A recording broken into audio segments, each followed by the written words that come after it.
This is our planet, 530 million years ago. Nothing yet lives on land, but in the ocean, it's a different story.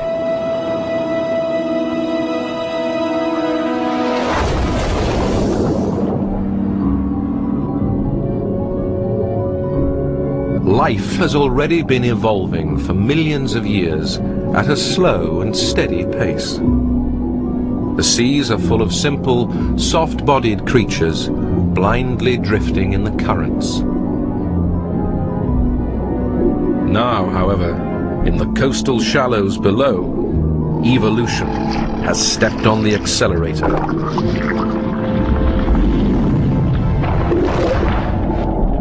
Predators have taken their first bite.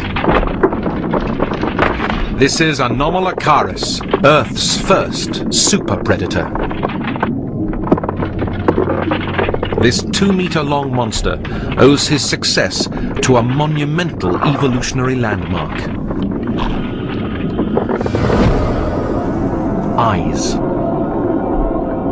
They may look bizarre, but they're not unique. Many predators in the Cambrian seas have also evolved eyes. And so have their prey. The consequences have been explosive.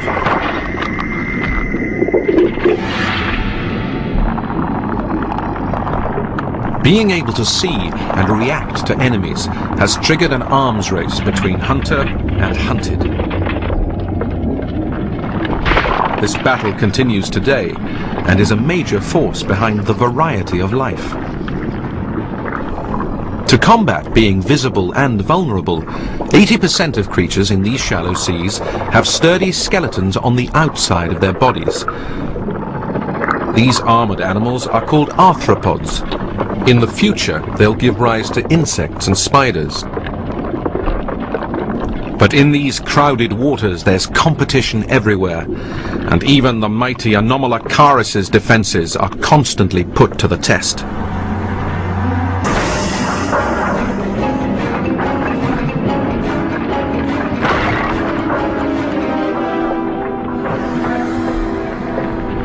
Rigid armor splits if bent too far, leaving the loser vulnerable.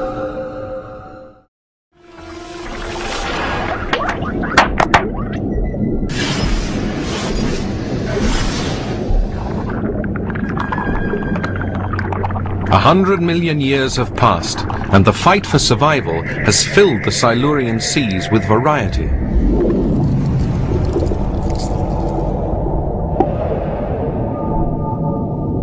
Some creatures here would be recognizable today. Sponges filter food alongside sea urchins. The orthocone is a distant relative of squid and cuttlefish, but he's as long as a truck.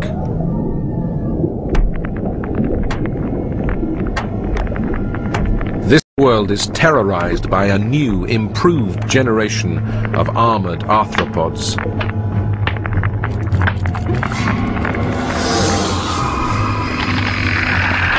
Meet Brontoscorpio.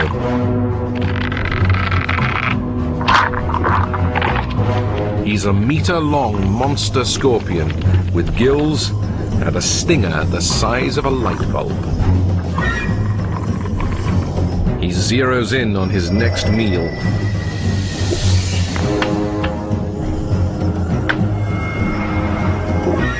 But Cephalaspis has evolved an early warning system. Special sensors on her skin detect the tiniest vibrations in the water. We've inherited similar sensors. They make us sensitive to touch.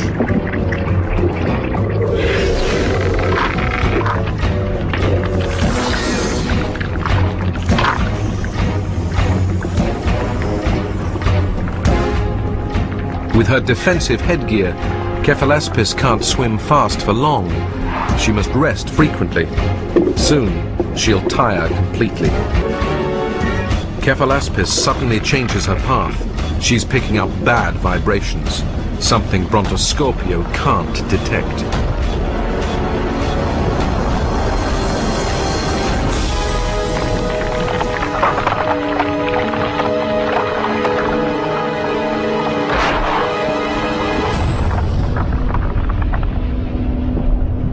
Pterygotus is the titan of sea scorpions.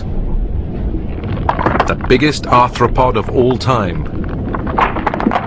More than 3 meters long, she's the size of a crocodile. It's thanks to these primitive fish that we can think and solve problems today.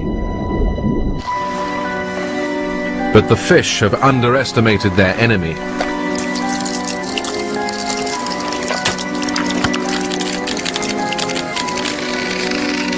It is the arthropods and not our ancestors who have taken the first momentous steps out of the sea onto dry land. Brontoscorpio has a huge advantage.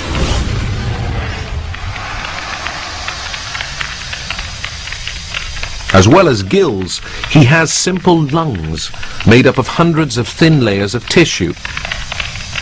He can't breathe in and out like we do. He just absorbs the oxygen into his blood.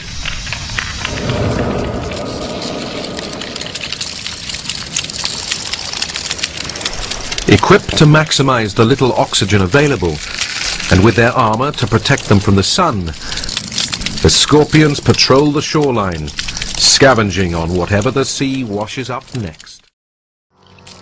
One scorpion is still hungry, but he can't feed. He's become a prisoner in his own skin. His rigid skeleton is now a handicap. It can't grow with his body. He needs to shed his hard skin and then grow another, expanding while the new one is still soft. For such a large creature, this is a long process.